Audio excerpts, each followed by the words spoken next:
Imos coa información deportiva. Vitoria pola mínima do Berberecho de Noia ante o Celtas Foz.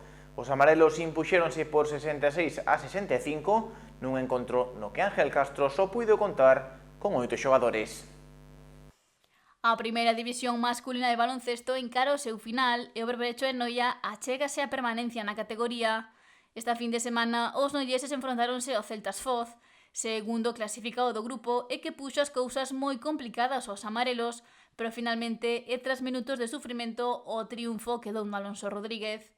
A rotación do Berberecho non foi moi numerosa, xa que Ángel Castro só puido contar con 8 xogadores para este trascendental duelo, no que os locais non lle perderon a cara en ningún momento.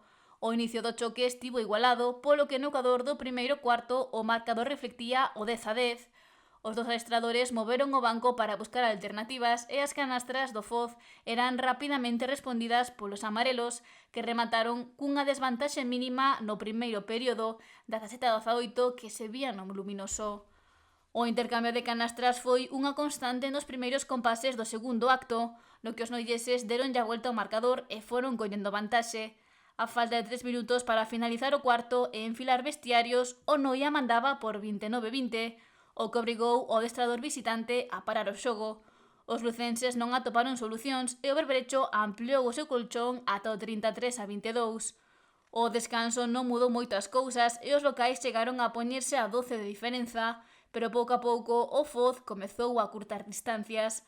Con case 6 minutos disputados do terceiro cuarto, o marcador amosaba o 40-36 e un puxe visitante comprimía máis o resultado ata darlle a volta co 42-43 a falta dun minuto.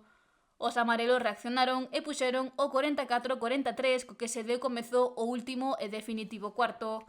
Os derradeiros 10 minutos do encontro foron un toma e daca, unha canastra era respondida rapidamente polo rival, aínda que houbo momentos nos que parecía que o Foz ía a despegarse. A base de triplas, os locais recuperaron o mando do partido, que estivo igualado ata o final. Miguel Gil poñía o 66-63 ao anotar un tiro libre a falta dun minuto por xogarse, e o Foz colocouse só un por debaixo con 47 segundos do partido por disputar. O adestrador visitante pediu tempo morto, pero non houbo máis canastras.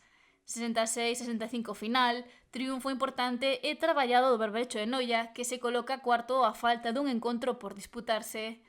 Este sábado, os noieses visitan a pista do USC Obradoiro, primeiro clasificado do grupo. O último partido da temporada para os amarelos disputarase a partir das 8 da tarde no Lorenzo de la Torre.